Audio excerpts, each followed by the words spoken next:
One of the nice aspects of transfer functions is that they are a unique way of representing the input-output behavior of a system. State space models, however, because we're looking under the hood and expressing more things than what we're producing as outputs, the states that we choose could be different. And so we've even seen an example, or I've motivated you to look at an example, the spring mass damper, where we define different state variables and received different state space models. So we already kind of hinted at the fact that state space models are not unique, and so it really depends on what you choose as the underlying states. And so one way to think about this is that you could have a sensor, or you could have a variable, you could define a variable that represents multiple more primitive variables. And so we'll see an example of that in the example that I had you work through. But just kind of from a high level fundamental point of view, looking at it from the linear algebra, we can think about having a state space representation that's in terms of a state x.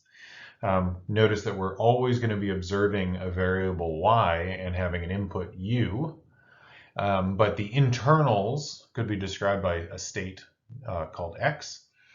We could change what those states are by maybe defining a new state variable z, and that z as being essentially a linear combination of the original state's x. And so, in fact, it could be any linear combination that satisfies this, the fact that when you put it in matrix form, that you could find an inverse. So T is some matrix that has an inverse, so that means that it's non-singular, and it expresses how these different states are related. And remember, a linear combination could just mean that, say, Zi is going to be equal to some A, or say we'll call them alpha 1 x1 plus alpha 2 x2 plus blah, blah, dot, dot, dot, alpha n xn. So for some coefficients here, they could be 0, they could be positive, negative. We're going to combine a bunch of these different x's together to produce a new variable z. So one way of thinking about this is these could be rotations, represent rotations in space or something like that. But in general, we just think about it as being this general transformation. And so if we just take that definition, that z is defined as t times x and t is this matrix, that we can now understand, we can also write out what z dot would be. And the trick is we can write that in terms of z. So what we'll do is we'll just take the derivative of z. That definition comes directly from here. T is just a matrix, so we take the derivative of x, and then we substitute in what x dot is. So we just distribute that through, and now we start to see something that's a little bit more like state space. We have an input term, but here we don't have z. And so what we're going to do is we're going to use then this definition, the fact that it's invertible, this definition's invertible, to say now I'm going to replace x with t inverse z. And so if I do that, that gives me t inverse z here for x. And now I've got a new matrix, ta t inverse, that pre-multiplies z. And so now I've got essentially state space form. So what we've got is we've got a new dynamics matrix, we've got a new input matrix, and if we put that same t inverse z in for x there, we get t inverse z, and that gives me a new output matrix. And then this D matrix, if it's present, it stays the same. So this means that I can change between these different alternative state space models, and they're equitable ways of representing the system. So state space models are not unique. But one of the consequences of transfer functions is that they are. And so we'll see how state space and transfer functions models connect as well. So in the previous activity, I asked you to look at defining different state variables, namely z1 and z2. And so in this case, z1 is still going to be y, but z2, instead of just being y dot, I'm going to make it y plus y dot. So we've got this extra term. So when we take the derivative of z1, I get y dot. When I take the derivative of z2, I get y dot plus y double dot. So importantly, I still get this term that brings me back to my original differential equation. If I don't do that, then I never actually get the information from the differential equation into the new variables. So it's really important that that appears so that I pull in information from the differential equation. Then what I do is I just happen to also get z dot, so z dot, or sorry, y dot. So y dot, we need to write that as something, and y dot can just be rewritten as z2 minus z1. So that's just y plus y dot minus y. So these go away, and I just left with y dot. So that's what I'm going to substitute in here for y dot, and I'm also going to use it again here to get down to now an expression that's in terms of z1 and z2. So now we're back to where we were. Now we can express z1 dot and z2 dot in terms of z1 and z2. And so one last thing is, notice that this y dot term not only appears here and here, but also here. So we're also going to use this definition to tell us what z1 dot is. And so that's what gives us these two terms here. And then we pull these terms to put them into the state space form.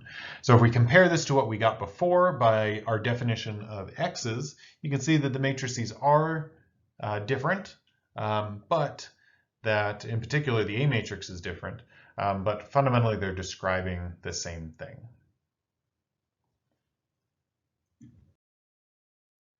So one of the ways to kind of understand how state space can be not unique, but transfer functions can be unique, is to then understand how state space and transfer functions are connected. So the way that we could do that is we could take our state space equations and we could actually take the Laplace transform of them. So if we do that, what ends up happening is we take the Laplace transform of both sides.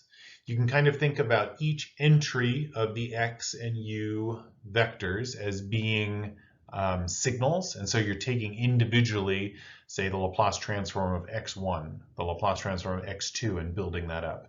And so this capital X of s is really the Laplace transform of x1, the Laplace transform of x2, all into a long vector. And then similarly, when you take the derivative on the left-hand side here, this Laplace transform, you would end up getting an s in front of each of the terms, and so we're just going to pull that s out. And so that allows you to still express it in vector form, but all of those terms would have the s, so it pops out here. And so now you have s multiplying by this vector in Laplace domain. We could have some initial conditions, but I'm going to leave those in gray because that's not the focus of what we're talking about right now. And then we have another term over here in terms of x that also has this pre-multiplication by a matrix A. So if we wanted to combine these two terms, then we'd have s times this capital X minus A times this capital X. To combine them, the trick is to insert the identity matrix, and that allows us to put s's along the diagonal and take that difference.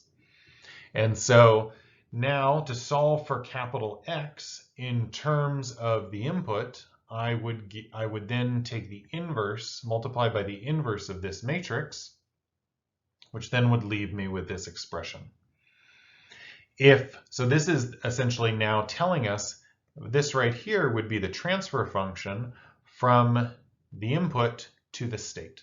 But that's not typically what we use for the transfer function. Typically, we also put this in terms of the transfer function expresses the relationship between the output y and the input u. And so what we would do is we would then insert this into the Laplace transform of this observation equation. And that's what gives us this extra c that pre-multiplies this term that we have here. And so if there was a d term, this would also get plugged in there. But effectively, this is the transfer function then that expresses the relationship in the Laplace domain between the input and the output. And so one of the ways in which you can see that there's still just one transfer function, despite there being multiple different state space representations, is to go ahead and plug in our alternative choice of A, B, and C. So again, let's assume that D is 0, or it actually is the same in the case of our transformation. But so based on our matrices from before, we have this C bar, A bar, and B bar that are now defined in terms of this transformation matrix T. And so if we substitute all of this in, what ends up happening is we can make this trick. So the really tricky part here is that this I, we can rewrite I as being the product between T and its inverse. So that's a little trick that we often do in linear algebra. But then what happens is, once we do that, then we can factor this T and this T inverse out, and we get these products, which then turn into the identity matrix, and that simplifies back to our original statement of the transfer function. So despite this transformation that you could use to get different ABC matrices, what ends up happening is when you multiply all that out to get the transfer function, you get the exact same input-output behavior. So different dynamics that represent different variables under the hood in state space representation. Now, what we've shown is that those both get mapped into the same input-output relationship when we don't care about what's happening inside the system. So again, state space representations are not unique, but they all have the same transfer function.